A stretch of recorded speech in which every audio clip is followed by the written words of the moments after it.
Hello friends, welcome to my channel গাছের কথা ফুলের কথা।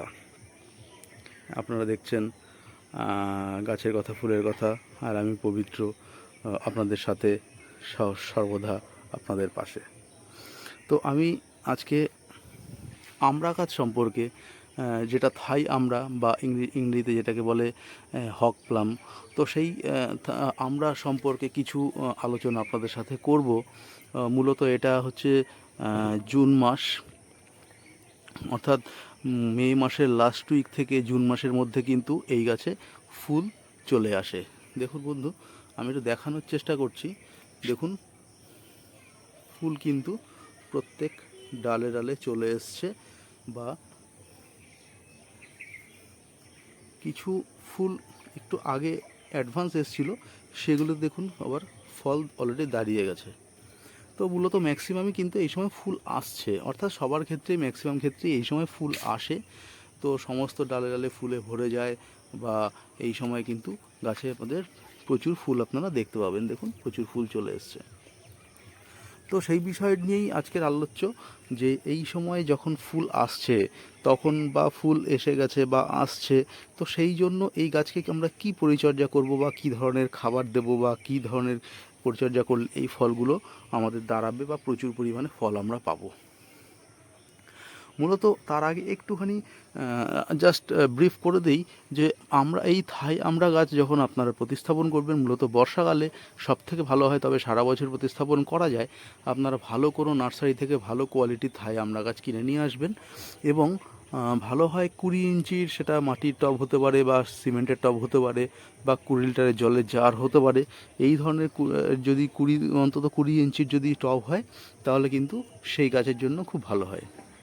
এবং মাটি তৈরি করার সময় মাটিতে আপনারা গার্ডেন সয়েলের সাথে পুরনো গোবর সার দিতে পারেন, ভার্মি কম্পোস্ট দিতে পারেন, বা তার সাথে আপনারা দেবেন শিংকুচি, হাড়ের গুঁড়ো, নিমখোল। এই সারগুলো যদি আপনারা সমস্ত মিক্স করে একটি জৈব সারের মতো তৈরি করে মাটির সাথে মিক্স করে দিতে পারেন, তাহলে মাটির জন্য খুব ভালো হয়। আরেকটি জিনিস খেয়াল রাখবেন, মাটির ড্রেনেজ সিস্টেমটা যেন ভালো হয়, অর্থাৎ জল নিকাশি ব্যবস্থা। গাছে গোড়ায় জল দাঁড়িয়ে থাকবে না, কিন্তু মাটিতে হালকা ময়েশ্চার থাকবে। এরকম অবস্থায় গাছকে আপনারা যদি তৈরি করতে পারেন, খুবই ভালো হয়। আর এই গাছ সানলাভার, প্রচুর সানলাইট পছন্দ করে, ছায়ায় রাখার দরকার নেই।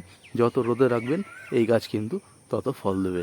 আরেকটি বিষয় বলে রাখার, যারা এখন সবে করছেন বা নতুন বা করবেন ভাবছেন, শীতকালে কিন্তু এই গাছ দেখে হয়তো আপনি ভাববেন সমস্ত পাতা ঝরে গেছে, কিন্তু আসলে কিন্তু শীতকাল হচ্ছে ডরমেট পিরিয়ড, অর্থাৎ এরা কিন্তু এই সময় ঘুমিয়ে থাকে।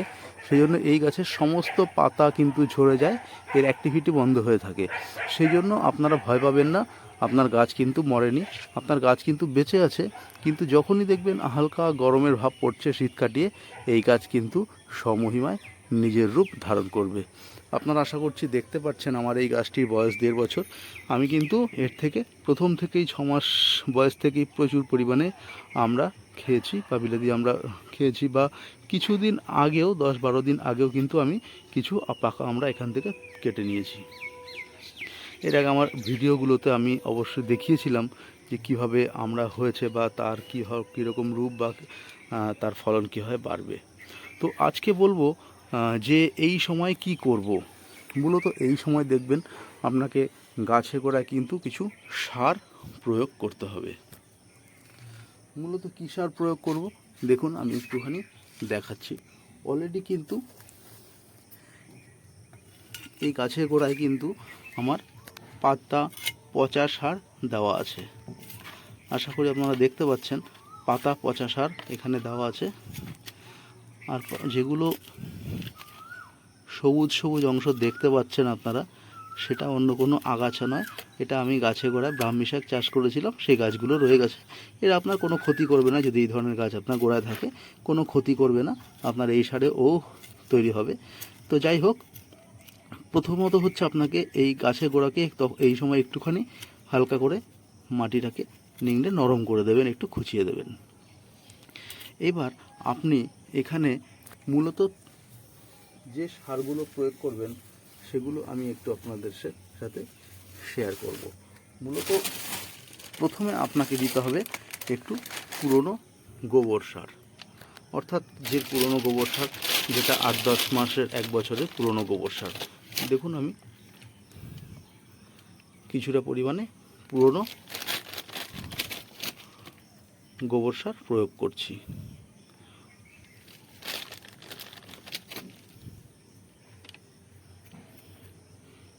এইবার আমি কিছুটা পরিমাণে এখানে নিমখোল দেব। দানা নিমখোল ছিল, আমি কিছু পরিমাণে দানা নিমখোল দিয়ে দিলাম। এবার দিচ্ছি আমি কিছুটা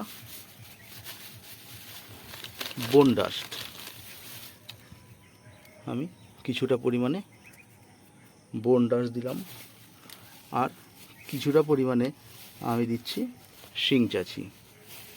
অর্থাৎ এই সারগুলো কিন্তু গাছের ফল ধারণ ক্ষমতা বাড়িয়ে গাছকে সুন্দর রূপ ধারণ করবে এবং গাছটি সহজে প্রচুর ফুল আনবে এবং ফল ধারণ করবে, ক্ষমতা বাড়বে।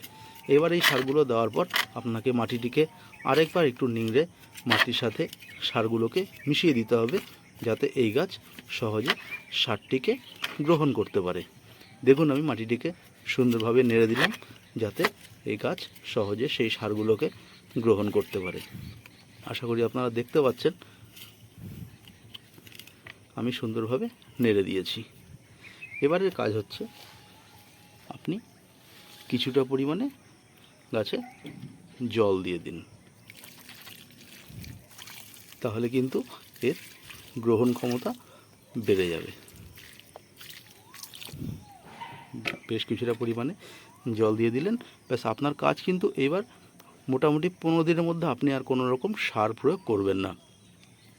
এবং 15 থেকে 20 দিন পর আপনি ভাতের ফ্যানের মধ্যে কিছুটা পরিমাণে খোল বা সর্ষের খোল মিশিয়ে সেটা 4-5 দিন পচিয়ে সেই জলটিকে আপনি গাছে প্রয়োগ করবেন। সেটা আপনি মাসে 2 বার প্রয়োগ করতে পারেন। এই পদ্ধতিতে যদি আপনারা, এই জৈবিক পদ্ধতিতে যদি আপনারা গাছে সার প্রয়োগ করে যান, দেখবেন আপনার গাছে কিন্তু আমড়ার ফলন বাড়বে, গুটি ঝরবে না এবং প্রত্যেকটি গুটি কিন্তু দাঁড়িয়ে যাবে।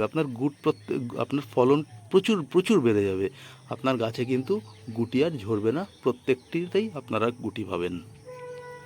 আরেকটি বিষয়, আপনারা 15-20 দিন অন্তর 1 লিটার জলে 1 ml করে মিরাকুলার মিশিয়ে কিন্তু আপনারা গাছে স্প্রে করলে কিন্তু তার এই আমড়ার ধারণ ক্ষমতা কিন্তু অনেক গুণ বেড়ে যায় এবং গাছও কিন্তু সহজে তার মাইক্রোনিউট্রিয়েন্টগুলোকে ডাইরেক্ট পাতার মাধ্যমে গ্রহণ করতে পারে, ফলে কিন্তু তার গ্রহণযোগ্যতা বেড়ে যায়। তো আশা করি এই পদ্ধতিতে অবলম্বন করে আপনারা কিন্তু আপনাদের গাছকে প্রচুর পরিমাণে ফলে ভরিয়ে তুলতে পারবেন। আর কীটনাশকের ক্ষেত্রে বলবো, আপনারা প্রয়োজন বুঝে কিছুটা পরিমাণে নিম তেল স্প্রে করতে পারেন, তবে খুব বেশি রোগের আক্রমণ এই গাছে হয় না। আপনারা প্রয়োজন মতো কিছুটা পরিমাণে নিম তেল এই গাছে স্প্রে করে দেবেন। অন্য কোনো ধরনের কেমিক্যাল আমি ইউজ করি না, বিশেষত আমি নিম তেলটা ইউজ করে বলি, সেটাই সবসময় আমি বেশি বলে থাকি। তো নিম তেল সব দিক থেকে সেফ, আপনারা নিম তেল প্রয়োগ করবেন প্রয়োজন বুঝে, অথবা মাসে 1 বার করে দিলে কোনো রকম সমস্যা হবে না। এই ছিল বন্ধু আমার আজকের আলোচ্য বিষয়। আমার অভিজ্ঞতা কিছুটা আপনাদের সাথে শেয়ার করলাম, আশা করি ভালো লাগলো। আর আপনাদের চেনা পরিচিত বন্ধুরা যারা আমড়া গাছ করতে চাইছেন বা করছেন, বা এই সময় কি পরিচর্যা করবেন ভাবছেন, যদি সম্ভব হয় আপনাদের চেনা পরিচিতদের সাথে আমার ভিডিওটি শেয়ার করবেন, প্রয়োজন লাইক করবেন, কমেন্ট করে জানাবেন। আর যাদের পক্ষে আমার এই ভিডিওটি এখনও সাবস্ক্রাইব করা সম্ভব হয়নি, প্লিজ সাবস্ক্রাইব করবেন।